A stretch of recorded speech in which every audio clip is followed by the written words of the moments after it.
Hingga kini Selamat mengatakan masjid tersebut masih digunakan untuk ibadah warga sekitar. Sejak tahun 1996, masjid itu masuk dalam benda cagar budaya. Selain sejarahnya, bangunan Masjid Ibn Wonokerso masih kokoh berdiri tanpa pengubahan bentuk dan bahan bangunan. Arsitekturnya pun sederhana, beratap tumpang dua, berbahan kayu namun masih terlihat sangat kokoh. Keunikan masjid tersebut ada pada pintu masuknya. Saat hendak masuk, jemaah harus menundukkan badan karena ukurannya hanya sekitar 1 kali 1 meter. Menurut Selamat, walaupun pintu terbilang kecil, orang-orang bisa masuk tanpa kesulitan. Di dalamnya 4 pilar kayu terlihat kokoh menopang atap yang seluruh kerangkanya juga terbuat dari kayu. Tepat di sebelah imam berdiri terdapat sebuah mimbar terbuat dari kayu sangat kuat dengan bentuk menawan. Lantai kayunya pun masih dipertahankan hingga saat ini, namun telah diberi tambahan karpet.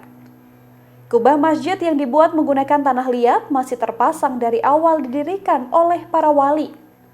Sementara itu di bagian teras masjid tersebut sudah dibangun bangunan tambahan. Cagar budaya ini? Iya, cagar budaya tahun 1996. Diakui sebagai cagar budaya. Iya, cagar budaya. Perawatan semuanya dari Dinas Purbakala. Dinas Purbakala perawatan semua. Tinggal ini hanya menempati dan mengamankan. Yang merawat ya kan diberi petugas oleh Dinas Purbakala, ya, seorang penjaga yang sudah termasuk PNS itu. Pak Warto itu PNS. Merawat masjid ini. Kalau ini bangunan baru ya Pak yang di sini? Bangunan baru 1082. 82 ini. Perluasan. Ya, perluasan karena umatnya Semakin baik. Berkembang pesat dan tidak mampu untuk menampung, menjadi tambahan serambi. Dan ini yang depan itu dipinjami oleh perorangan, lantainya dikeras kalau hari raya untuk sholat Idul Fitri atau Idul Adha. Oh, sampai sini? Iya, sampai sana. Itu kan minjam supaya dikeras ya, untuk sholat bisa. Tapi tidak memiliki, hanya minjam kalau hari raya saja. Yang jelas sih asli, pintunya juga asli semua. Iya, masih asli semua. Harus menunduk kalau masuk. Iya, memang masuk rumah Allah harus nunduk. Firasatnya, filosofnya hanya begitu mungkin ini. Dulunya begitu ya. Ya. Bangunan ini panggung ya Pak? Ya, panggung ya. Ya, sampai sekarang ya begini ini keadaannya, kampungnya sudah ramai dan masjidnya juga tiap hari untuk beribadah, umatnya ya lumayan lah. Berarti sampai saat ini masih difungsikan ya Pak? Iya, masih terus. Untuk bangunannya Pak, memang dari dulu dipertahankan seperti ini gitu. Perubahan-perubahan paling sedikit gitu.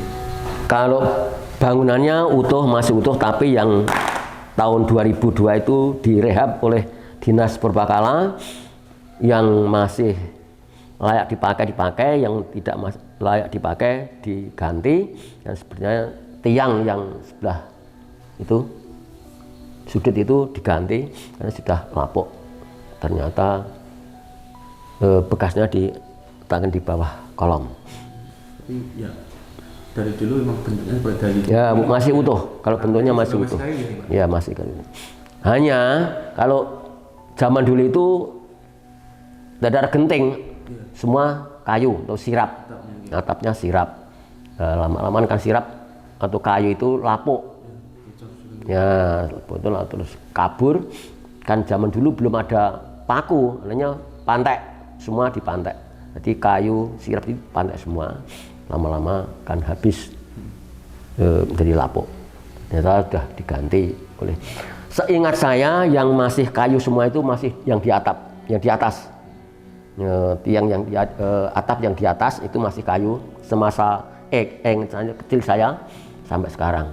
Terus ya katanya kalau zaman dulu itu semua kayu, jadi gentengnya kayu, tuh surup tutupnya buungnya kayu, lantainya juga kayu. Ini juga kayu, tapi sudah saya lapisi dengan rata, tidak geludakan itu, kan tidak rata. Gitu. Dindingnya pun kayu ya? Ya semua kayu ya. Itu kubahnya itu masih asli ya? Masih asli semua. Kubahnya itu mungkin dibuat dari tanah. Kalau yang mimbar itu asli ya juga kayu. Bersamaan dengan masjid ini. Dan digunakan para wali. Iya. Terima kasih sudah nonton. Jangan lupa like, subscribe, dan share ya.